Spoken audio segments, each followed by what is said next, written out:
Assalamualaikum warahmatullahi wabarakatuh.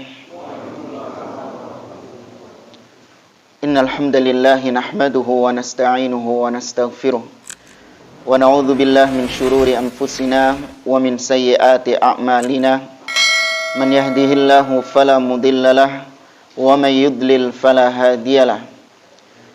Wa asyhadu an la ilaha illallah wahdahu la syarikalah wa asyhadu anna Muhammadan abduhu wa rasuluh. Ya ayyuhalladzina amanu taqullaha haqqa tuqatih wa la tamutunna illa wa antum muslimun. Ya ayyuhan nasu taqu rabbakumul ladzi khalaqakum min nafsin wahidah wa khalaqa minha zawjaha wa batha minhuma rijalan katsiran wa nisaa'a wattaqullaha alladzi tasaaluna bihi wal arham innallaha kana 'alaikum raqiba. Ya ayyuhalladzina amanu taqullaha wa qulu qawlan sadida yuslih lakum a'malakum wa yaghfir lakum dhunubakum wa may yuti'illaha wa rasulahu faqad faza fawzan 'azima amma ba'd. Fa inna asdaqal hadithi kitabullah wa khairal hadi hadi Muhammadin sallallahu alaihi wasallam wa syarrul umuri muhdatsatuha wa kullu muhdatsatin bid'ah wa kullu bid'atin dhalalah wa kullu dhalalatin finnar. Suaranya keluar. Hah? Suaranya keluar dah? Enggak usah di hah? Bukan suara luar itu. Ma'asyiral muslimin, ikhwani fillah, rahimani wa rahimakumullah. Alhamdulillah, segala puji bagi Allah Azza wa Jalla yang mempertemukan kita di pagi hari yang berbahagia ini. Kita patut bersyukur kepada Allah Azza wa Jalla. Di pagi hari ini kita dijadikan oleh Allah sebagai hamba-hambanya yang beriman, yang bertakwa kepadanya. Kita mengawali pagi hari ini dengan sebuah ibadah yang mulia di sisi Allah Subhanahu wa taala, yaitu salat. Semoga Allah Subhanahu wa taala menerima seluruh amal saleh kita dan mengampuni seluruh dosa-dosa kita. Ma'asyiral muslimin, ikhwani fillah, rahimani wa rahimakumullah. Sejenak di pagi hari ini kita akan mengkaji sebuah tema yang berkaitan dengan manhaj, berkaitan dengan metode seorang muslim dalam beragama. Bagaimana cara seorang muslim dalam beragama yang benar? Karena kita tahu kita diberi hidayah oleh Allah berupa hidayah Islam. Dan namanya hidayah Islam itu bertingkat-tingkat. Seorang mungkin diberikan hidayah, dia mengenal Islam, namun dia tidak mengenal bagaimana Islam yang sesungguhnya. Bagaimana Islam yang dianut oleh Nabi SAW dan para sahabat-sahabatnya. Maka kita ingin berjumpa dengan Allah Subhanahu wa taala dengan Islam sebagaimana yang diturunkan kepada Nabi SAW dan sebagaimana yang dijalankan oleh para sahabat Nabi SAW. Ma'asyiral muslimin, ikhwani fillah, rahimani wa rahimakumullah.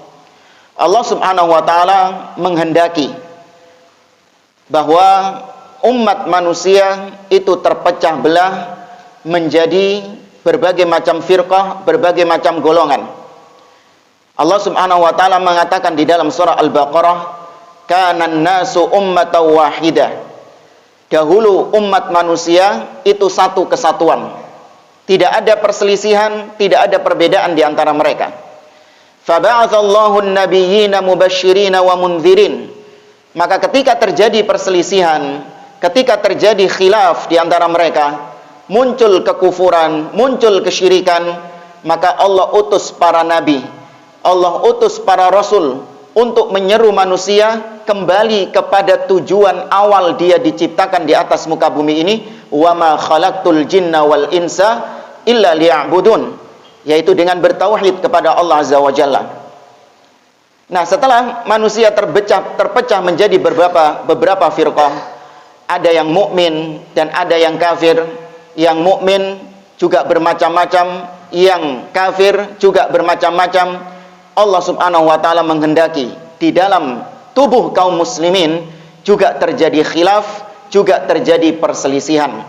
Dan ini merupakan kehendak Allah yang sifatnya kauniyah, yang pasti terjadi. Karena Allah informasikan ini di dalam firman-Nya, dan juga Nabi SAW mengabarkannya dalam hadits-haditsnya yang sahih. Di antaranya Nabi mengatakan dalam hadits yang diriwayatkan oleh Al-Irbad ibn Sariyah, kata Nabi, fa innahu may ya'ish minkum ba'di fasayara ikhtilafan katsira. Maka sungguh barang siapa yang hidup di antara kalian sepeninggalku, dia akan melihat perselisihan-perselisihan yang banyak. Dulu di zaman Nabi SAW, kaum muslimin bersatu. Tidak ada perselisihan di antara mereka. Tidak ada khilaf di antara mereka. Tidak ada yang berakidah dengan akidah yang nyeleneh-nyeleneh, nggak ada. Mereka semua akidahnya satu, tauhidnya satu. Namun setelah wafatnya Nabi SAW, tepatnya di zaman kekhalifahan Utsman bin Affan radhiyallahu taala anhu, mulai muncul benih-benih perpecahan di antara kaum muslimin. Mulai muncul firqah-firqah di antara kaum muslimin. Sampai sekarang firqah-firqah tersebut tetap ada dan terus ada sampai akhir zaman. Hikmahnya apa? Sebagai bentuk ujian. Ujian bagi hamba-hamba Allah Subhanahu wa taala. Siapa di antara mereka yang benar-benar serius mencari jalan Allah? Siapa yang benar-benar serius meniti jalan Nabi SAW di tengah banyaknya ikhtilaf, banyaknya perbedaan-perbedaan yang ada di tengah-tengah kaum muslimin. Dalam hadits yang lain, Nabi SAW bersabda, "Sataftariku hadhil ummah ala 73 firqah, kulluha finnar illa wahidah." Kata Nabi, umat ini akan terpecah menjadi 73 golongan. Semua golongan ini terancam masuk neraka, illa wahidah, kecuali satu saja. Nabi ditanya oleh para sahabat, "Manhum ya Rasulullah?" Siapakah mereka ya Rasulullah? Maka Nabi mengatakan, al-jamaah. Mereka adalah al-jamaah. Kata-kata al-jamaah ini sering disalahartikan oleh banyak kaum muslimin. Al-jamaah itu para ulama menyebutkan tidak keluar dari dua maknanya.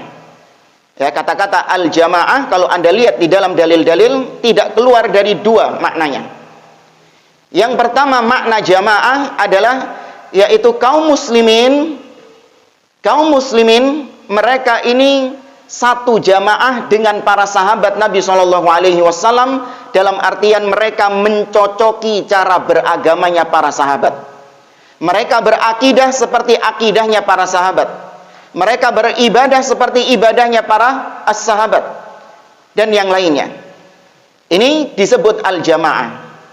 Oleh karenanya Abdullah bin Mas'ud radhiyallahu taala anhu, beliau pernah mengatakan, al-jamaah ma wafaqal haq wa in kunta wahdak. Al-jamaah adalah siapapun yang mencocoki kebenaran. Siapapun yang berada di atas jalan kebenaran, dialah yang disebut jamaah, meskipun cuman seorang diri jamaah. Meskipun dia cuman seorang diri di tengah-tengah manusia yang tidak mencocoki kebenaran, tidak beragama dengan agamanya Nabi dan para sahabat-sahabatnya. Ada seorang diri yang dia berpegang dengan sunnah Nabi, berpegang dengan jalannya para sahabat, maka dia ini yang disebut al-jamaah. Maka kalau bisa kita katakan jamaah artinya yang pertama ini adalah jama'atuddin, jamaah dari sisi beragama. Atau lebih jelasnya, Abdullah bin Mas'ud radhiyallahu taala anhu, beliau pernah meriwayatkan sebuah peristiwa yang luar biasa. Banyak ibrah yang bisa diambil dari peristiwa ini.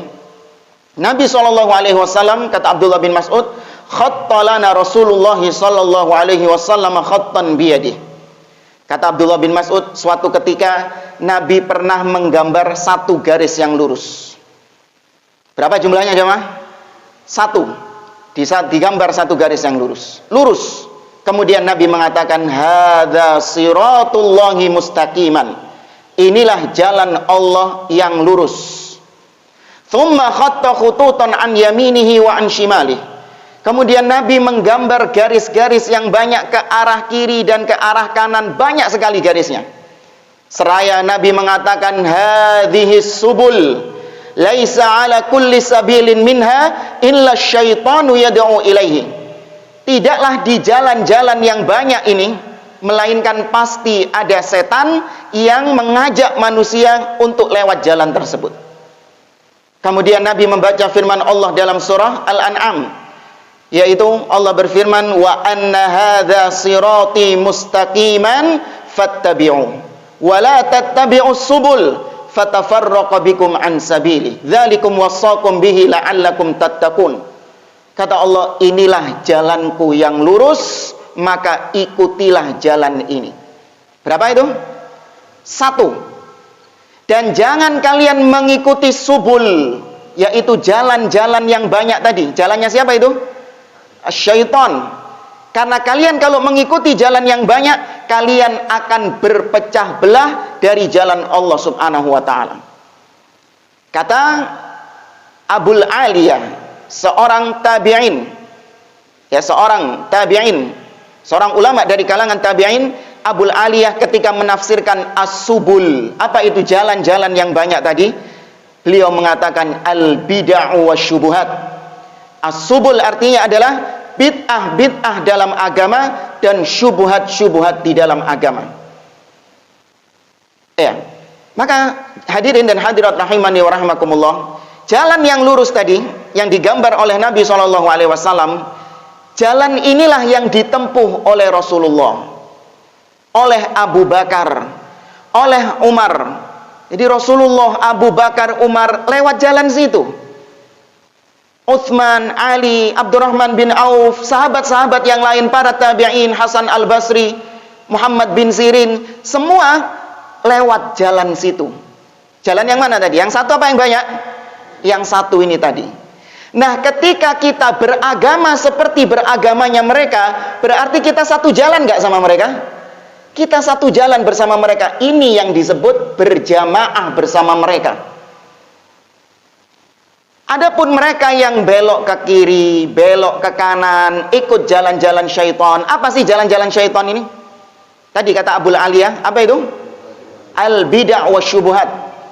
Yaitu metode-metode yang baru, cara beragama yang baru, akidah yang baru, yang Nabi nggak pernah berakidah dengan akidah seperti itu. Yang Nabi tidak pernah beragama dengan agama seperti itu. Bisa dikatakan jalan-jalan tersebut adalah firqah-firqah yang menyimpang di dalam Islam, pemikiran-pemikiran yang menyimpang di dalam Islam. Mau Syiah Rafidhah, ataupun Khawarij, ataupun Mu'tazilah, ataupun Sufi, ataupun Jamaat Tabligh, atau Hizbut Tahrir, Ikhwanul Muslimin, dan yang lainnya, mereka ini adalah menyimpang ke kiri dan ke kanan. Baik, sekarang saya gambarkan jamaah masjid ini. Itu semuanya sama-sama jalan di jalan yang lurus tadi. Artinya beragama dengan agamanya Nabi dan para sahabat. Kemudian ada satu orang di antara Anda yang belok ke kiri, mengikuti pemikirannya Jahmiyah, mengikuti pemikirannya Mu'tazilah, yaitu tidak mau menetapkan sifat-sifat Allah Subhanahu wa ta'ala sebagaimana adanya. Berarti dia berpisah nggak dari jalan yang lurus ini? Berpisah dari jalan yang lurus. Itu sebenarnya perpecahan jamaah. Kemudian ada orang yang kedua, dia belok ke kanan, mengikuti jalannya Ikhwanul Muslimin. Apa itu jalannya Ikhwanul Muslimin? Yaitu mereka yang senantiasa ingin memberontak kepada penguasa. Mereka yang senantiasa menghasut rakyat untuk membenci kepada penguasa, mencaci maki penguasa di depan umum dengan dalih amar ma'ruf dan nahi mungkar. Dia mengikuti jalan tersebut, jalan yang Khawarij atau Ikhwanul Muslimun. Maka dia berpisah nggak dari jalan yang lurus ini? Berpisah dari jalan yang lurus ini. Itulah yang disebut perpecahan di dalam Islam. Namun ketika dia komitmen di atas jalan yang lurus, di tengah manusia yang sudah belok ke kiri dan belok ke kanan, maka dia sedang berjamaah nggak? Dia sedang dikatakan berjamaah. Ya, satu masjid ini, naudzubillah, sampai belok kiri, belok kanan, tinggal satu orang tok yang masih tetap berkomitmen di atas jalan yang lurus ini. Maka yang tadi berpecah ke kiri dan ke kanan, ada yang sufi, ada yang jadi Khawarij, ada yang jadi Mu'tazilah. Mereka ini semuanya bikin wadah organisasi, jemaah. Paham? Yang tadi berpisah ke kanan dan ke kiri, mereka bersatu padu untuk bikin suatu organisasi atau bikin suatu gerakan tertentu. Mereka bersatu, menghilangkan sekat-sekat perbedaan. Sedangkan ada satu orang yang masih bertahan di atas jalan yang lurus ini. Maka yang persatuan yang mana? Yang disebut persatuan yang mana? Ini yang banyak, orang-orang yang banyak ini, mereka bersatu di atas suatu organisasi. Namun pemikiran-pemikiran mereka menyimpang dari jalan yang lurus ini. Maka yang disebut berjamaah yang mana? Yang satu ini. Hati-hati, jangan tertipu dengan slogan-slogan sebagian kaum muslimin. Mari kita bersatu, mari kita bersatu. Apa maksudnya mereka bersatu? Sudah, nggak usah kita membicarakan perbedaan di antara kita. Nggak usah kita bicarakan ini syirik, ini bid'ah, ini akidah yang menyimpang. Jangan. Itu bisa memecah belah umat katanya. Padahal mereka ketika berakidah dengan akidah yang menyimpang, sudah berpecah belah nggak? Sudah. Ketika kita menjelaskan akidah yang benar dan memperingatkan dari akidah yang sahihah, sejatinya kita ingin menarik dia lagi ke jalan yang lurus. Kita mengajak mereka untuk bersatu kembali di jalan yang utama ini. Ini makna yang pertama dari jamaah, yaitu jamaah dari sisi agama, jama'atuddin, yaitu mereka yang bersatu di atas akidah yang sahihah, akidahnya Nabi dan para sahabatnya. Kemudian jamaah yang kedua, di dalam dalil-dalil Al-Quran dan Sunnah, maknanya adalah jama'atul badan, yaitu sekelompok kaum muslimin di bawah kepemimpinan, dipimpin oleh seorang pemimpin yang muslim. Mereka mendengar dan taat kepada pemimpin tersebut selama itu bukan maksiat kepada Allah Subhanahu wa taala dan tidak memberontak kepada pemimpin. Ini yang disebut jamaah. Baik, sekarang saya tes antum. Hadis ini masuk kategori jamaah yang mana? Jamaah yang pertama atau jamaah yang kedua? Nabi SAW bersabda, man ra'a min amirihi syai'an yakrahuhu falyasbir fa innahu man faraqal jama'ata shibran famata alaihi famitatun jahiliyah. Kata Nabi, barang siapa yang melihat sesuatu dari pemimpinnya yang tidak dia sukai, yang melihat pemimpinnya melakukan sesuatu yang tidak dia sukai, maka kata Nabi, hendaklah dia bersabar. Karena barang siapa yang memisahkan diri dari pemimpinnya, memisahkan diri dari jamaah, tuh perhatikan, Nabi mengatakan man faraqal jamaah, memisahkan diri dari jamaah, kemudian dia mati, maka matinya ini mati bangkai jahiliyah. Baik, ini jamaah yang mana? Satu atau dua? Jamaah yang satu. Satu atau dua jamaah? Ada yang satu atau yang dua? Khilaf. Dua-duanya. Konteksnya itu apa tadi? Konteksnya hadisnya berbicara tentang apa? Pemimpin kaum muslimin. Berarti maksudnya yang memisahkan diri dari jamaah, artinya dia memisahkan diri dari pemimpin yang sah. Dia tidak lagi menganggap pemimpin yang ada sebagai pemimpinnya. Dia bikin pemimpin sendiri, bikin firqah sendiri, tidak mendengar dan taat kepada penguasa. Baik, para jamaah hadirin rahimani wa rahimakumullah, dari semua dalil-dalil yang tadi kita sebutkan menunjukkan bahwa Allah hanya menghendaki hanya satu firqah saja yang hak, yang diridhoi oleh Allah Subhanahu wa taala. Satu firqah saja yang disebut dengan firqah najiyah, firqah yang selamat. Kenapa disebut firqah yang selamat? Dua alasannya. Yang pertama, mereka ini selamat dari bid'ah-bid'ah dan syubuhat-syubuhat dalam agama mereka. Ya, mereka selamat dari penyimpangan-penyimpangan di dalam agama mereka.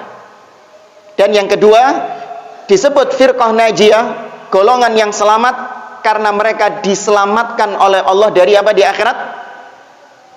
Diselamatkan dari apa oleh Allah? Dari neraka. Ya, di dunia mereka selamat dari penyimpangan, dan di neraka mereka selamat dari api neraka, wal iyadzubillah. Maka dengan demikian salah kalau ada orang yang mengatakan bahwa semua umat Islam itu sama, tidak ada bedanya dan tidak boleh dibeda-bedakan antara yang satu dengan yang lain. Tidak, kita katakan. Dalil-dalil tegas mengatakan bahwa hanya satu yang diridhoi oleh Allah. Dan kita ingin nggak menjadi yang satu ini? Nah, kita ingin menjadi yang satu ini, meskipun kita tidak boleh mensucikan diri kita dalam artian kita memastikan bahwa kitalah yang dimaksud satu golongan ini. Tidak ada jaminan. Bisa saja seorang selama hidupnya dia berada di jalan yang lurus ini, ya, dia berada di barisannya firqatun najiyah, bisa nggak hidayah dicabut darinya? Bisa. Kemudian dia menyimpang, mati dalam keadaan su'ul khotimah.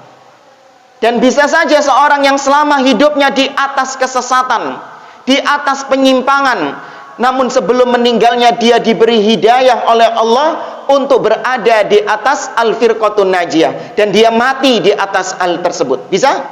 Bisa. Ya, maka kalau kita memang serius ingin menjadi al-firqatun najiyah, hendaklah kita mempelajari apa karakteristik, apa ciri khas dari al-firqatun najiyah ini. Karena kalau cuma penamaan-penamaan saja, ya semua orang bisa.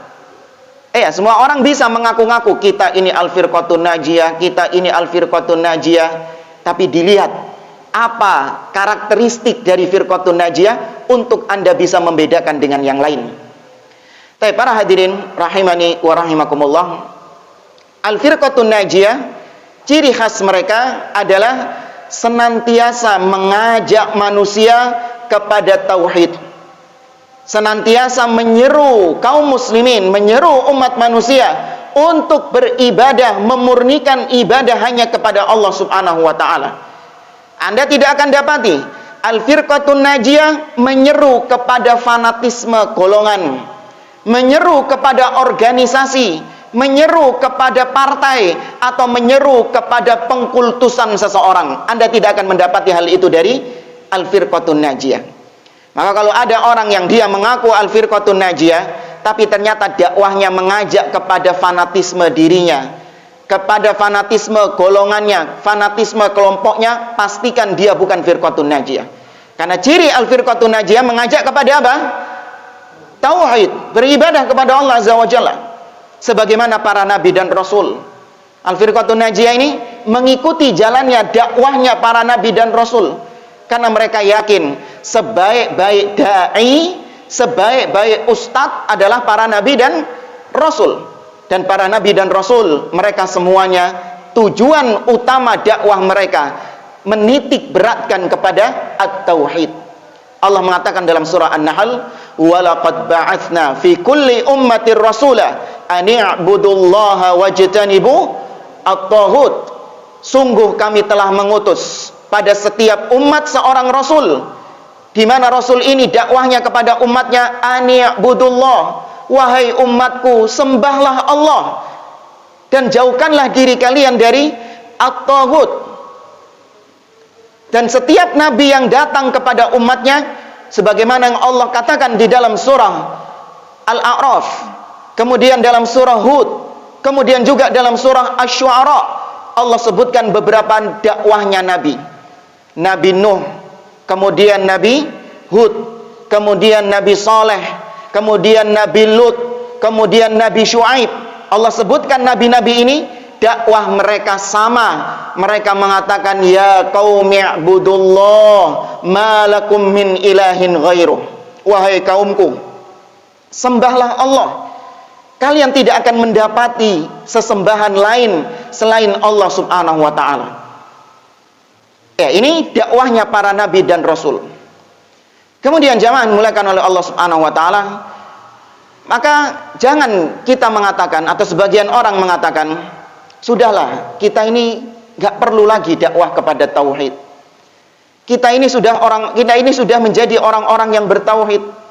Kalau mau dakwah tauhid itu sana loh, di Bali masih musyrik, atau di tempat-tempat negeri-negeri yang belum kenal sama Islam, masuk ke pedalaman, kalau mau tauhid di sana. Tapi kalau di kota-kota seperti ini semuanya sudah bertauhid. Ya, semuanya sudah bertauhid, nggak perlu lagi dakwah kepada tauhid. Ya, yang perlu di sini adalah dakwah untuk menggerakkan massa, dakwah yang bisa memobilisasi massa, yang bisa untuk menggerakkan massa, meraih kekuasaan, meraih kepemimpinan dan lain sebagainya. Dakwah tauhid sudah nggak usum katanya di sini. Maka katakanlah benar, kita ini adalah orang-orang yang sudah bertauhid jamaah. Katakan sudah benar, ya wis. Kita ini orang-orang yang sudah bertauhid. Pertanyaannya, apakah tauhid kita lebih baik daripada tauhidnya para sahabat? Saya tanya kepada antum sudah bertauhid? Apakah tauhid antum lebih baik daripada tauhidnya sahabat? Para sahabat, meskipun tauhid mereka sudah tidak diragukan lagi, Nabi SAW tidak ada henti-hentinya menggembleng mereka dengan tauhid jamaah. Bahkan di saat Nabi sakit, di akhir-akhir hidupnya Nabi SAW, Nabi masih tetap menggembleng sahabat dengan tauhid dan memperingatkan mereka dari bahaya syirik. Nabi SAW mengatakan, kata Nabi SAW, inna man kana qablakum ittakhadhu qubura anbiya'ihim wa salihihim masajida.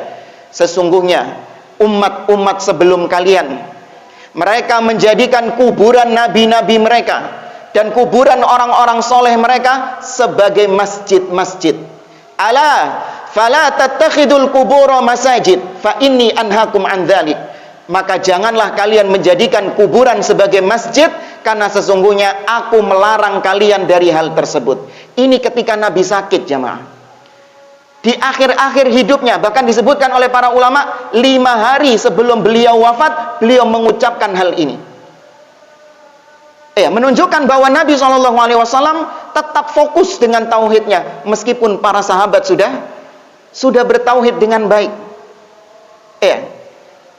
Kemudian juga, kalaupun kita sudah bertauhid, apakah tauhid kita lebih baik daripada tauhidnya Rasul SAW? Siapa yang bilang tauhid saya lebih baik daripada tauhidnya Rasul? Ada yang berani bilang kayak gitu? Rasul saja Allah peringatkan untuk bertauhid jamaah. Bayangkan Nabi SAW diperingatkan untuk bertauhid kepada Allah dan diperingatkan untuk tidak berbuat syirik kepada Allah Subhanahu wa taala. Allah mengatakan dalam surah Muhammad, fa'lam annahu la ilaha illallah wastaghfir li dzambik. Wahai Muhammad, ketahuilah tidak ada yang berhak disembah kecuali Allah Subhanahu wa taala. Nabi juga diperingatkan oleh Allah, la in asyrakta la yahbatanna amaluk wa la takunanna minal khasirin. Wahai Muhammad, apabila kau berbuat syirik, maka hilanglah semua amalanmu dan kau termasuk orang-orang yang merugi. Tuh, Nabi SAW, manusia yang paling mulia, tetap diperingatkan oleh Allah untuk bertauhid dan diperingatkan dari bahaya syirik kepada Allah Azza wa Jalla. Nah, kalau kita lihat realita kaum muslimin yang ada sekarang, syirik masih ada nggak sih di sini? Tinggal sedikit atau masih banyak merajalela di tengah-tengah kaum muslimin? Kesyirikan masih banyak merajalela di tengah-tengah kaum muslimin. Maka aneh, kalau Anda dapati seorang dai, seorang ustadz, seorang penceramah, seorang khatib, dia berdakwah, berpidato, jadwalnya padat, Masya Allah. Belum lagi di YouTube, dia juga punya jadwal kajian yang banyak. Namun tidak sedikit pun menyinggung tentang masalah tauhid. Tidak berbicara sedikit pun tentang masalah tauhid.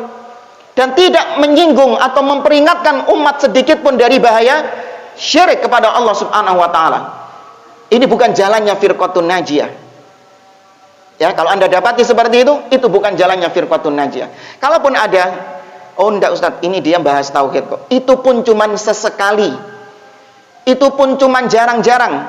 Tidak dia jadikan tauhid ini sebagai asas dalam dakwahnya.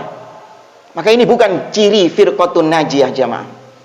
Maka Anda harus bisa membedakan mana dai-dai yang memang bisa dijadikan sebagai orang yang diambil ilmunya. Salah satunya adalah muatan dakwahnya ini apa?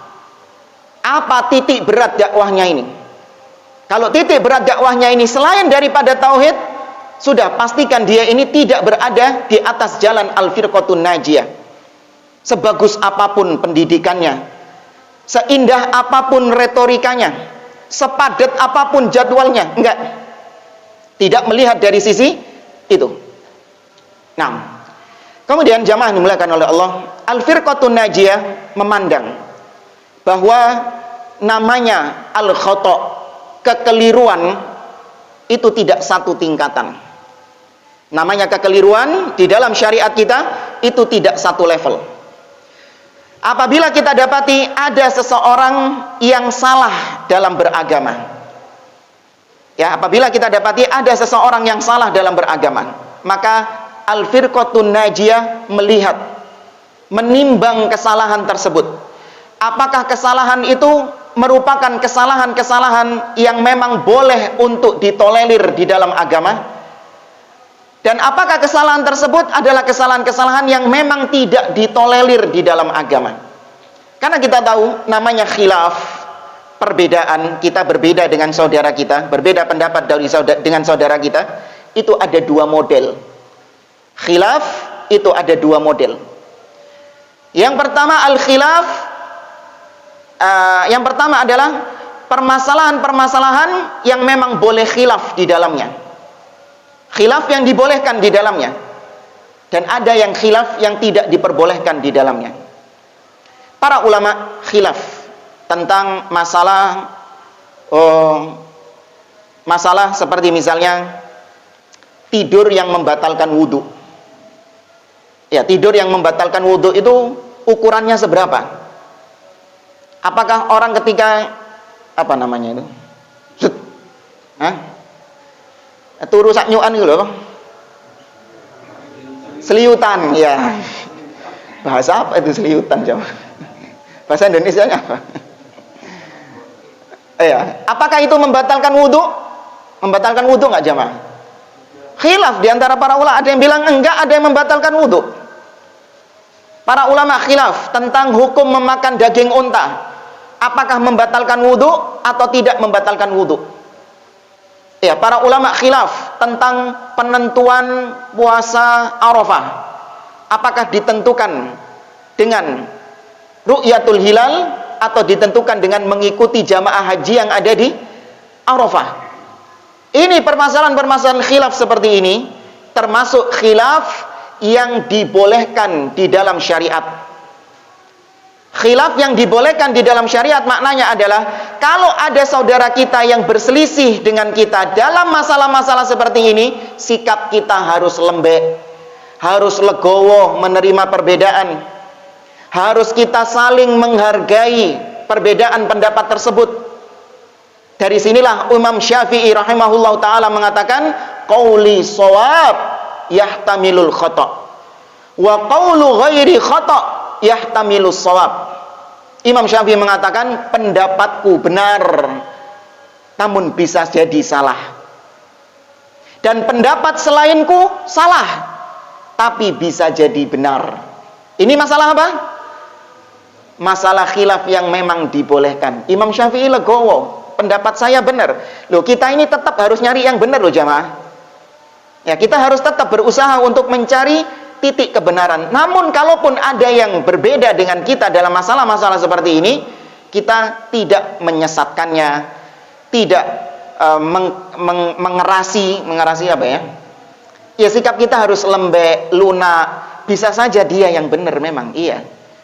Tapi sementara ini yang saya yakini yang ini yang benar. Tapi bisa juga dia benar, gitu. Paham ya? Nah, ini khilaf yang pertama. Khilaf yang kedua adalah khilaf yang tidak dibenarkan di dalam syariat. Kenapa? Karena kata para ulama, al-haqqu fihi wahid. Dalam kategori ini kebenarannya cuma satu jamaah. Kebenarannya cuma satu. Beda sama yang pertama tadi. Yang sebelumnya, kebenarannya mungkin bisa bervariasi. Kebenaran mungkin bisa 2, bisa 3. Ya, contoh misalnya, antum ketika sholat ada yang jarinya diem, ada yang jarinya digerakkan. Yang benar yang mana? Dua-duanya benar. Tuh, kebenaran bisa 2. Ya, kebenaran bisa 2 dalam masalah ini. Cuman ingat ya, nggak mesti yang berselisih dalam masalah seperti ini harus dihormati, enggak. Itu kalau yang perselisihannya memang diakui. Tapi kalau perselisihannya nggak diakui, perselisihan yang tidak diakui, maka tetap disalahkan jamaah. Contoh misalnya tadi, tasyahud ada yang diem, ada yang gerak. Terus ada yang gini-gini. Jangan bilang, oh nggak apa-apa, ini khilaf. Ya, yang khilaf yang dibolehkan. Enggak, ini salah ini. Ya, tetap harus dilihat, jangan terus sembarangan. Masalah yang kedua, khilaf yang tidak dibolehkan, yaitu kebanyakan permasalahan akidah. Kata para ulama, seluruh permasalahan akidah kecuali hanya sedikit. Seluruh permasalahan akidah itu masalah yang tidak boleh ada perselisihan di dalamnya. Anda mengatakan Al-Quran kalamullah. Teman Anda mengatakan Al-Quran makhluk. Bagaimana sikap kita? Legowo? Ikut ucapannya Imam Syafi'i tadi? Pendapat saya benar, tapi bisa jadi salah. Pendapat dia salah, tapi bisa jadi benar. Gitu? Enggak. Pendapat saya benar 100%, pendapat inti salah. Harus tegas dalam masalah ini. Jangan seperti masalah pertama, enggak. Harus tegas dalam masalah ini. Pendapat yang paling benar, pendapat saya. Pendapatmu salah, menyimpang, sesat. Kalau kau teruskan, kau bisa menyimpang dari Ahlus Sunnah wal Jamaah, bisa menjadi Ahlul Bid'ah. Anda meyakini Allah di atas. Kawan Anda meyakini Allah di mana-mana. Bagaimana sikap Anda? Oh, enggak apa-apa, perbedaan, khilaf. Harus saling gitu? Enggak. Pendapat saya benar, Allah di atas. Yang menyelisihi mengatakan Allah di mana-mana atau Allah ada tanpa tempat dan ucapan yang lain, itu adalah pendapat yang salah, pendapat yang batil dan harus dihindari. Ya, maka kalau yang kedua ini harus tegas. Yang salah harus dikatakan salah. Nah, dari sini Imam Syafi'i ketika dalam masalah yang kedua ini berbeda sikapnya dengan yang pertama. Imam Syafi'i misalnya ketika terjadi khilaf tentang masalah hukum belajar ilmu kalam. Ada sebagian orang yang mempelajari ilmu kalam. Apa ilmu kalam? Ilmu-ilmu filsafat. Imam Syafi'i dan para ulama yang lain sepakat bahwa ilmu kalam haram hukumnya. Haram untuk dipelajari. Ya, itu sepakat sudah. Maka ketika ada yang menyelisihinya, Imam Syafi'i tegas dalam masalah ini. Berbeda dengan yang masalah sebelumnya. Imam Syafi'i mengatakan, hukmi fi ahlil kalam an yudrabu bil jaridi wan ni'al wa yutafu bihim bainal asyair wal qabail wa yuqalu hadza jazaa'u man tarakal kitaba was sunnah wa aqbala ala ilmil kalam. Kata Imam Syafi'i, hukumanku bagi orang-orang yang belajar ilmu kalam adalah dipukul dengan pelepah kurma, dipukul dengan kelompen. Tahu kelompen? Bakia, ya, dipukul dengan kelompen. Kemudian diarak keliling kabilah-kabilah. Kemudian dikatakan inilah balasan bagi orang-orang yang meninggalkan Al-Quran dan Sunnah dan belajar ilmu kalam. Tapi ini hanya berlaku bagi siapa yang menjalankan penguasa. Jangan terus tonggoy sampean nanti belajar ilmu kalam langsung diambil, diseret, diarak keliling, bukan. Semua nas-nas yang berkaitan dengan hudud, hukuman-hukuman itu hanya berlaku bagi penguasa, bukan buat rakyat. Ya. Dan maka sikap Imam Syafi'i perhatikan, tidak menerima perbedaan dalam masalah hal ini. Maka jamaah rahimani wa rahimakumullah, Al-Firqatun Najiyah menimbang hal ini. Ya, menimbang seorang ketika salah itu, dia itu salahnya dalam masalah apa? Jangan sampai kita ini salah mengambil sikap. Ada orang yang salahnya kekeliruannya dalam masalah-masalah yang masih boleh khilaf, kita kerasi dia. Dan ada orang-orang yang dia kelirunya dalam masalah yang nggak boleh khilaf, justru kita toleransi, justru kita berlapang dada. Kebalik, kayak kejadian beberapa waktu lalu, ya mungkin sampai sekarang ya, khilaf antara soft rapat sama soft renggang. Paham ya, Pak? Khilaf antara soft rapat sama soft renggang. Atau khilaf tentang sholat pakai masker atau nggak pakai masker, dan yang semisal dengannya. Baik. Terjadi khilaf, terjadi. Ini masuk khilaf kategori pertama atau kedua? Kategori pertama. Terbuka pintu ijtihad di situ. Bisa ditolerir meskipun kita ini mengambil pendapat yang paling benar, entah yang madhab rapat atau madhab renggang. Iya. Tapi kalau ada saudara kita yang madhabnya berbeda dengan kita, ya dia mungkin rapat, atau kalau kita renggang, ya dia rapat atau kita yang renggang dan seterusnya, maka sikap kita gimana? Keras atau lunak? Lunak. Sikap kita lunak. Sebagaimana para ulama-ulama mazhab zaman dahulu. Seperti Imam Ahmad, Imam Syafi'i. Imam Ahmad menganggap kunut subuh bid'ah, tapi beliau masih sholat di belakang Imam Syafi'i yang kunut subuh. Kemudian juga yang tadi beranggapan bahwa tidur, makan daging unta membatalkan wudhu. Anda berpendapat seperti itu. Katakanlah di masjid ini pendapatnya makan daging unta membatalkan wudhu. Kemudian katakanlah habis maghrib kita diundang sama jamaah makan daging unta. Saya juga hadir di situ, misalnya nih. Kemudian setelah selesai makan, datang waktu isya. Saya cuma tinggal minum, kemudian langsung sholat di masjid, saya yang jadi imam. Anda yang berpendapat makan daging unta membatalkan wudhu, mau nggak sholat di belakang saya? Nggak mau. Ya itu haknya sih, nggak apa-apa sih, terserah. Cuman kalaupun Anda tetap sholat di belakang, maka itu kesalahan, itu kekeliruan yang bisa ditoleransi jamaah. Ya, ini permasalahan fikih seperti ini harus berlapang dada. Tapi sebagian orang masalah soft rapat sama renggang kencang luar biasa kemarin kita lihat. Bahkan sampai saling hajar, sampai saling boikot, bahkan sampai saling mengkafirkan. Tapi ternyata dalam masalah-masalah yang nggak boleh khilaf, lembek dia. Ada orang yang gemar mencaci penguasa, gemar mengumbar aib penguasa, menghasut rakyat untuk membenci kepada penguasa dengan dalih amar ma'ruf nahi mungkar. Ketika ditanya, itu kok nggak ente ingkari? Oh nggak apa-apa, itu kan khilaf. Khilaf. Namanya menasihati penguasa itu ada yang terang-terangan, ada yang empat mata, itu khilaf katanya. Kalau soft rapat sama renggang, nggak boleh khilaf kata dia.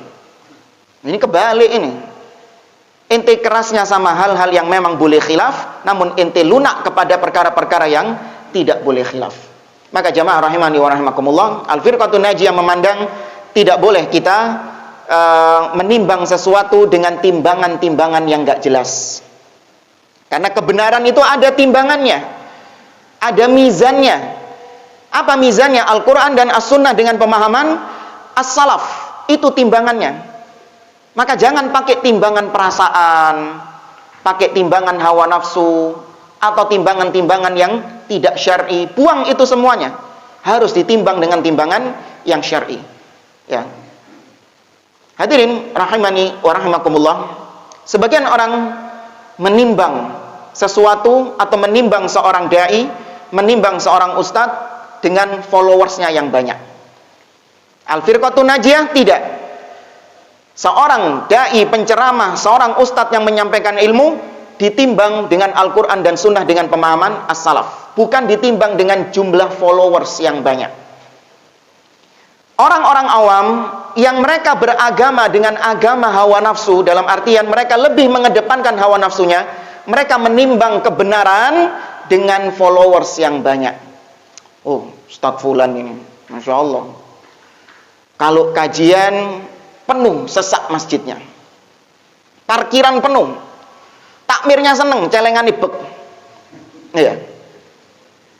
Kemudian YouTube-nya subscribernya jutaan. Instagram-nya followersnya triliunan katakanlah. Terus kita tanya, kenapa emang?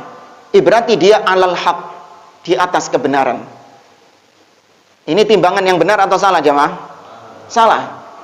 Kebenaran tidak diukur dari jumlah pengikut yang banyak, tapi kebenaran kembali lagi kepada Al-Quran dan As-Sunnah dengan pemahaman As-Salaf. Ternyata kalau diteliti, sang ustadz ini dia memiliki followers, pengikut yang banyak, karena memang metode dakwahnya adalah metode dakwah yang merangkul katanya. Tidak mau menegaskan tauhid yang sebenarnya. Tidak mau mengingkari kesyirikan, tidak mau mengingkari kebid'ahan. Dia pilih play safe. Tahu play safe? Cari aman dia. Ya, dia milihnya cari aman. Bahkan hal-hal yang membuat jamaahnya sakit hati dihindari sama dia. Meskipun memang jamaahnya memang perlu, tapi kalau bikin jamaahnya tersinggung ditinggalkan sama dia. Ya, antum bayangkan ya, kajian ini misalnya, yang hadir di sini ini orang-orang pegiat riba semua. Ya, orang-orang pegiat riba semua. Misalnya, yang satu ada yang jadi rentenir, ada yang jadi debt collector, macam-macam profesinya ini, masya Allah. Kemudian saya kajian sama antum, bahas kitab fikih, mulai kitabus sholat, kitabut toharoh, kitabus sholat, kan gitu.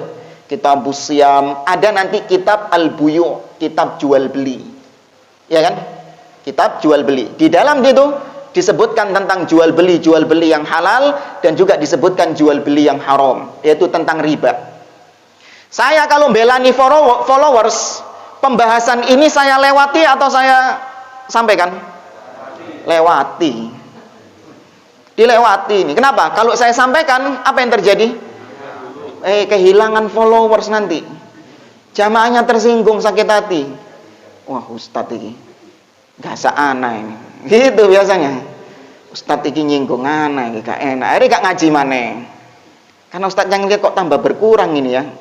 Oh, karena memang jamaahnya tersinggung. Terus gimana? Ya sudah, saya biarkan apa yang memang seneng, apa yang buat jamaah seneng, saya sampaikan. Yang penting mereka tetap ngaji. Tuh, niatnya gitu, tujuannya gitu.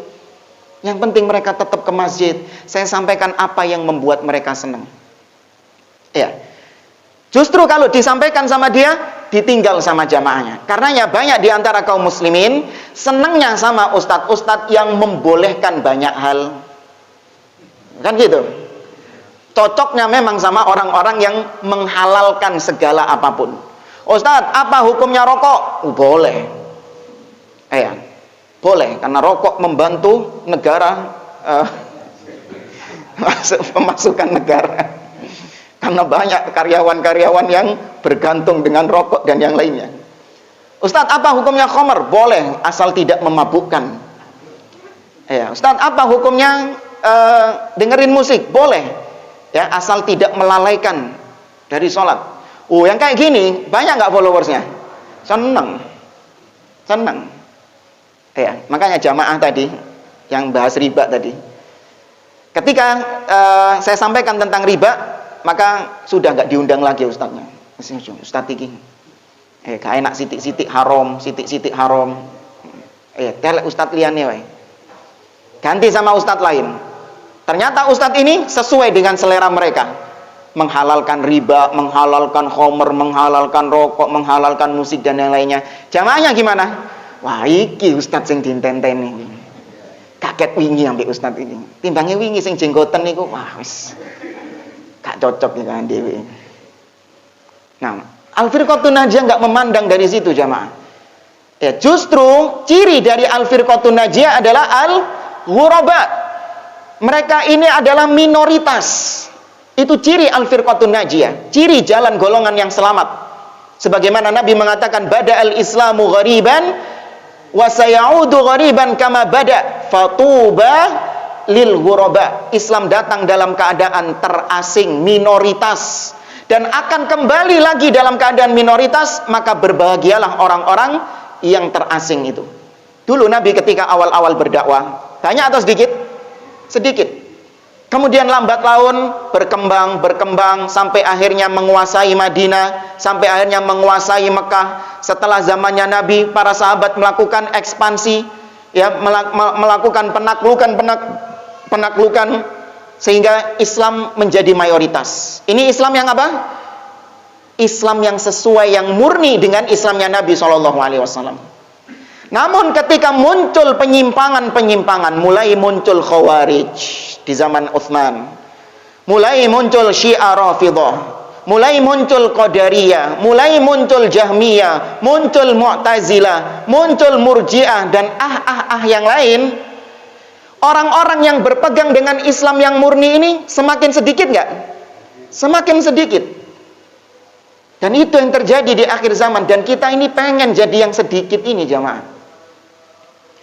Bahkan Al-Laits ibn Sa'ad, seorang ulama tabi'in rahimahullah ta'ala, beliau pernah mengatakan, inna kathrata atba'ir rajul isyaratun ala adami sihhati da'watihi li'anna ahla sunnah ghurbah wahum qillah. Kata beliau, sesungguhnya pengikut followersnya seorang ustadz, banyaknya followersnya seorang da'i, itu justru mengisyaratkan ada ketidakberesan dalam dakwahnya. Paham jemaah? Seorang ustadz, seorang dai yang punya followers yang banyak, itu tanda, meskipun nggak bisa dipastikan, itu tanda kalau dia ini nggak sehat dakwahnya. Dalam artian dia menyembunyikan yang hak, nggak mau menyuarakan yang hak, tidak mau mengatakan yang hak itu hak, yang batil itu batil. Namun tadi caranya, cari aman, play safe. Ya, cari aman, play safe. Maka kata beliau, ini ciri ada ketidakberesan, tapi nggak bisa dipastikan juga. Bisa jadi memang Allah subhanahu wa ta'ala berikan taufik kepadanya. Allah berikan taufik kepada pengikut karena keikhlasannya dia, maka banyak orang-orang yang sadar kekeliruan, dapat hidayah melalui tangannya dia. Mungkin. Tapi ahlu sunnah, al-firqatun najiyah jamaah, tidak memandang banyaknya pengikut atau sedikitnya pengikut tolak ukur kebenaran. Jamaah rahimani wa rahimakumullah. Di antara ini sampai jam berapa ini? Kok di antara terus ini? Hah? Belum.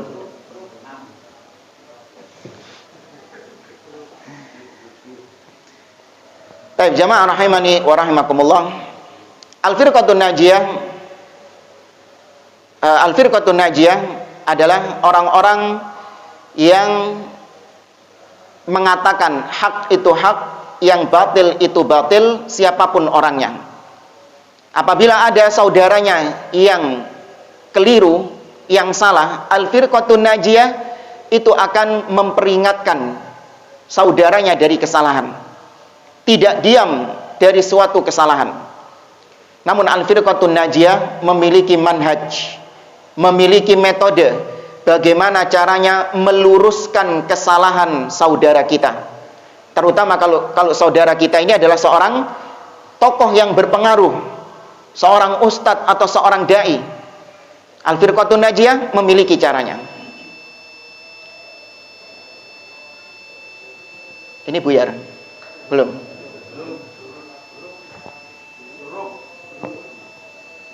Suwe.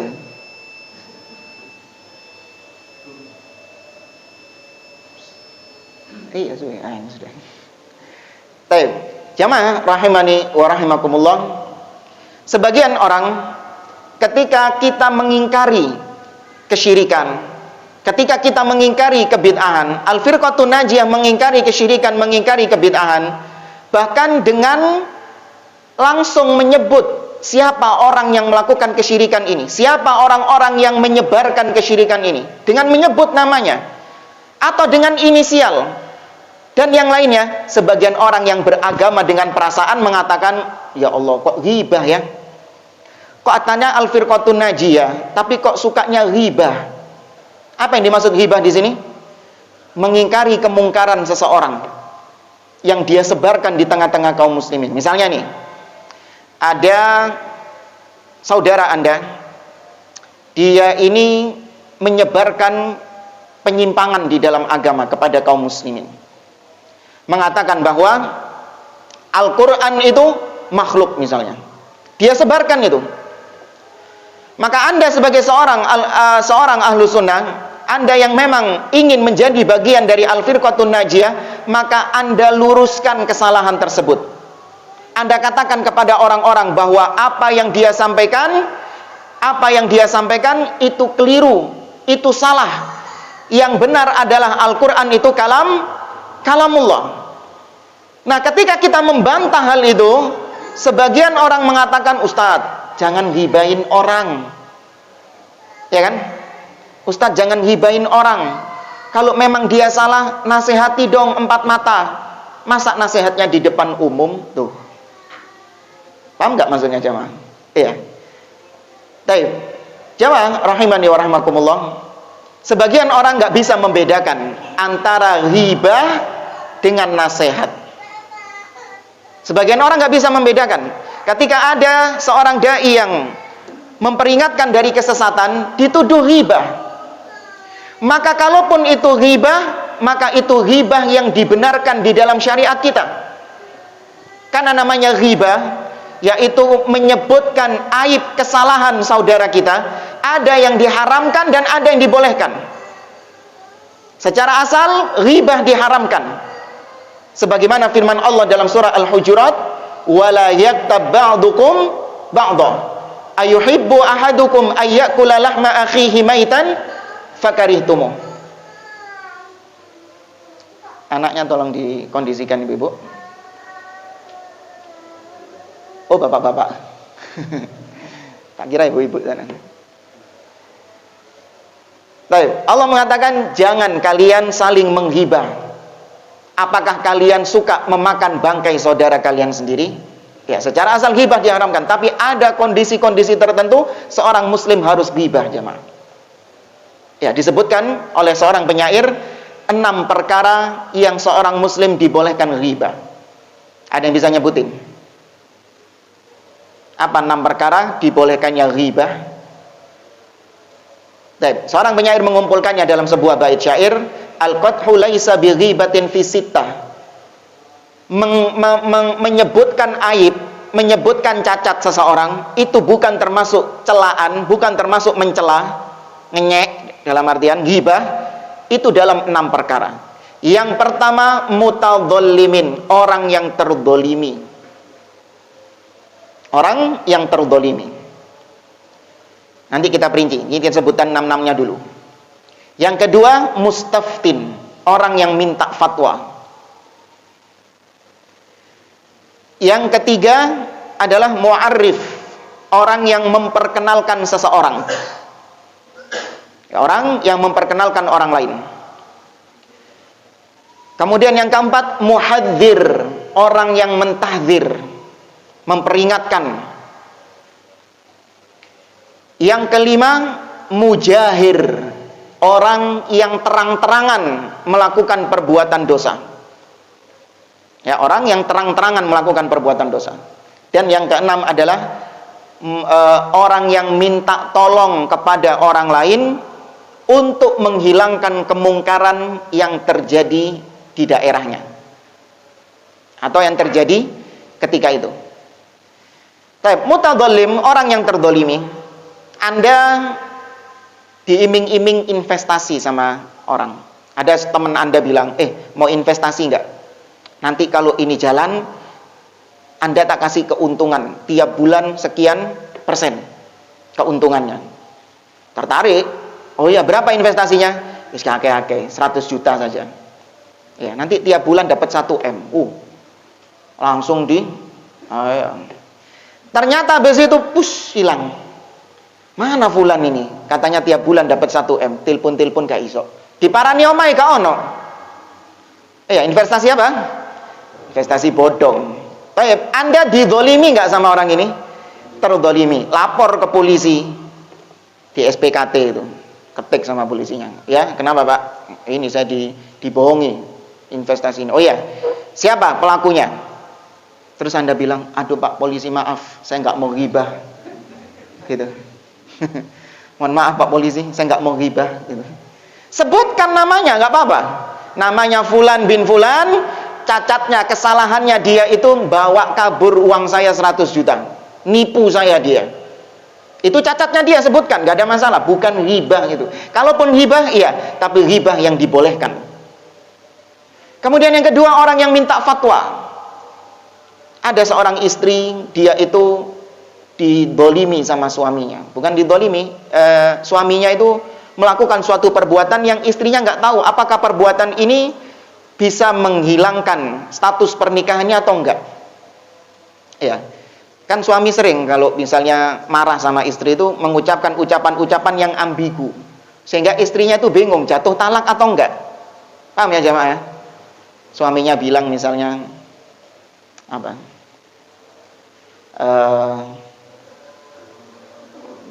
Balik ke orang tua itu jelas, sorry. Ana lupa kok, ada waktu itu pernah ditanya itu, ucapannya memang ambigu. Ya, di satu sisi memang ada sisi dia ini mentalak istrinya, tapi kalau dia di sisi lain enggak. Saya lupa itu. Tapi intinya tahu ya jemaah ya, ada ucapan-ucapan yang ambigu seperti itu. Nah, si istri bingung, sudah jatuh talak atau tidak. Maka dia minta fatwa kepada seorang alim, seorang yang berilmu. Ustadz, saya ini kemarin suami saya mengatakan demikian. Apakah sudah jatuh talak? Nah, itu dia menyebutkan aib suaminya. Ustadz, suami saya sudah nggak pernah sholat. Misalnya. Nah, ini karena dia pernah mendengar perbedaan pendapat di kalangan para ulama, orang yang meninggalkan sholat itu statusnya apa? Kafir. Maka dia khawatir, kalau suami saya sudah kafir, maka pernikahannya otomatis batal. Maka ditanyakan kepada ustadz, suami saya ini jarang sholat. Nyebut jarang sholat ini cacatnya enggak? Cacatnya dia, itu bukan termasuk ghibah yang diharamkan. Dan kemudian yang ketiga, orang yang memperkenalkan. Misalnya saya datang ke perumahan sini, perumahan Suko ini. Saya cari yang namanya Muhammad. Tanya sama tetangga sini. Rumahnya Muhammad di mana? Muhammad di sini ada 20 orang. Muhammad yang mana? Maka saya sebutkan cacatnya dia. Muhammad yang pendek orangnya, cebol. Nah, cebol ini aibnya dia. Saya sebutkan untuk supaya memperkenalkan Muhammad yang saya maksud ini kepada dia. Muhammad yang orangnya pincang. Iya. Muhammad yang orangnya buta. Nah, saya sebutkan aibnya. Atau bahkan aib-aib yang berkaitan dengan perbuatan maksiatnya. Itu loh Pak, Muhammad yang dulu pernah ketangkep narkoba. Gitu. Misalnya itu. Itu dibolehkan. Sebagaimana dilakukan oleh para ulama-ulama hadis untuk membedakan antara fulan dan fulan yang disebutkan kadang cacatnya. Al-A'mash, Al-A'raj. Itu ada nama-nama ulama hadis seperti itu. Dan kemudian yang ketiga, muhadzir, orang yang memperingatkan. Baik memperingatkan masalah duniawi atau memperingatkan masalah agama. Kalau masalah duniawi boleh kita memperingatkan orang lain akan bahaya seseorang, maka tentu dalam masalah agama harusnya lebih boleh. Apa dalilnya? Kisah Fatimah bintu Qais, seorang sahabiah. Fatimah bintu Qais ini dilamar sama 2 orang pria, dipinang sama 2 orang pria, tapi dia belum ngasih jawaban karena masih bingung. Siapa 2 orang ini? Ada yang tahu? Muawiyah bin Abi Sufyan, yang satunya Abu Jaham, yang satunya Abu Jahm. Dia tanya kepada Nabi SAW tentang 2 orang ini, siapa yang aku terima pinangannya. Maka Nabi memperingatkan Fatimah dari 2 orang ini dengan menyebutkan aibnya. Nabi mengatakan, amma Abu Jahmin fala yad'ul asa an atikihi. Adapun Abu Jaham, dia tidak pernah meninggalkan tongkatnya dari pundaknya. Artinya tongkatnya itu nempel terus di pundaknya sini. Berarti apa maksudnya? Suka mukul, ya, karena tongkatnya standby terus, ya. Berarti suka mukul. Itu aibnya bukan? Aibnya. Disebut sama Nabi SAW, hati-hati ya. Kalau bahasa lain, hati-hati. Abu Jaham sering mukul. Wa amma Abu Sufyan Muawiyah fasu'lukun la malalahu. Adapun Muawiyah bin Abi Sufyan, dia itu miskin, nggak punya harta. Soro urip munggu. Disebutkan aibnya sama Nabi. Taib, ini masalah agama atau masalah dunia? Masalah dunia, dan itu kepentingannya cuman kepentingan satu orang. Kepentingannya siapa tahu itu? Fatimah bintu Qais. Tapi Nabi sebutin aibnya. Terus Nabi menyarankan Fatimah buat nikah sama siapa? Bukan. Ali kan Fatimah binti Rasulillah. Ini Fatimah bintu Qais. Beda orangnya. Sama Fatimahnya cuman beda orangnya. Bukan Fatimah anaknya Nabi ini. Fatimah yang lain. Siapa? Usamah bin Zaid. Nabi mengatakan fa'ankihi Usama, Rabiu ambil Usama. Menikahlah sama Usama. Tapi kata para ulama, kalau dibolehkan menyebutkan aib, memperingatkan seseorang dalam masalah dunia, dan itu masalah person, apalagi masalah agama, apalagi masalahnya buat kaum muslimin secara umum, maka lebih dibolehkan lagi. Jamaah, misalnya, jangan parno. Saya mengatakan kepada Anda bahwa di masjid ini ada Fulan bin Fulan. Saya tahu bahwa dia ini positif COVID. Ya, saya tahu dan punya bukti bahwa dia ini positif COVID. Maka saya bilang kepada Anda, wahai ibu-ibu, bapak-bapak sekalian, jangan dekat-dekat sama Fulan. Enggak, bukan yang di sana, bukan. Jangan dekat-dekat sama Fulan. Karena Fulan ini dia sudah dinyatakan positif COVID. Kira-kira orang-orang yang saya peringatkan itu berterima kasih sama saya atau saya yang malah dibully? Berterima kasih. Iya. Gak ada satupun di antara antum yang mengatakan, Ustadz jangan ghibah Ustadz. Iya, kalau memang Fulan salah gara-gara dia positif COVID tapi keluyuran, nasihatin 4 mata. Loh, ketularan anak-anak. Disuruh nasihatin 4 mata dulu, baru kemudian memperingatkan orang. Enggak, orang-orang dulu yang diperingatkan, yang diselamatkan. Hati-hati sama Fulan ini, ojo cedek-cedek sama Fulan ini. Maka demikian juga kalau ada seorang dai, seorang ustadz, yang dia mengeluarkan pernyataan-pernyataan yang menyimpang, dia mengeluarkan statement-statement yang ngawur, maka langsung kaum muslimin diperingatkan. Jangan Anda duduk di majelisnya Ustadz Fulan. Jangan Anda mengambil ilmu dari Ustadz Fulan.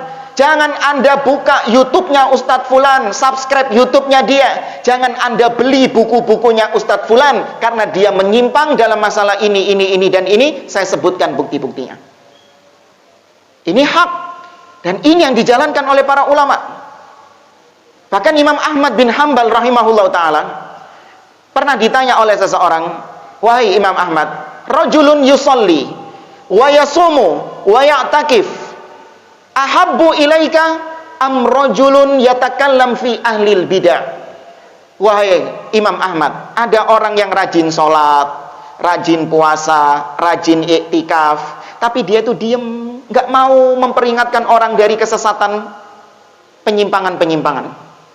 Iya, nggak mau nyinggung-nyinggung tentang penyimpangan-penyimpangan yang ada. Diem dia, pokoknya sholat, pokoknya poso, pokoknya sodako, wis.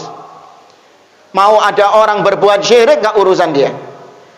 Mau ada orang yang menyimpang, nggak urusan dia. Yang penting anak bisa sholat. Mana yang lebih kau sukai? Orang seperti ini, yang rajin sholat ini, ataukah orang yang rajin dia membongkar kesesatan-kesesatan ahlil bid'ah?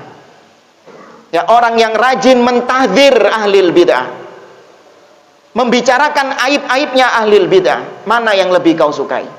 Imam Ahmad mengatakan, idza shalla wa shoma wa takafa fahuwa li nafsihi. Kalau dia sholat, puasa, iktikaf, sodako, haji, dan yang lainnya, maka kebaikannya buat siapa? Ya buat dirinya sendiri. Wa amma idza takallama fi ahlil bid'ah fahuwa lil amma wa hadza afdal. Adapun kalau dia mentahdzir ahlil bid'ah, memperingatkan kaum muslimin dari bahaya-bahaya ahlul bid'ah, orang-orang yang menyimpang, maka ini maslahatnya untuk umum, wa hadza afdal, dan ini yang lebih baik. Maka jangan baper. Iya. Memang itu yang berjalan di tengah ahli sunnah. Ada seorang dai, seorang ustadz diperingatkan dari penyimpangan asal dengan bukti ya, asal dengan bukti, hujjah yang kuat. Ya, nggak boleh seorang muslim kemudian baper dengan alasan, oh kan kesalahannya cuma satu, Ustaz. Duh, satu ini lihat dulu, satu apa dulu ini. Jangan ngelihat banyaknya kesalahan, enggak, tapi lihat jenis kesalahannya itu apa. Ustaz, dia ini Ustadz Fulan ini kan salahnya cuma satu. Apa salahnya satu ini?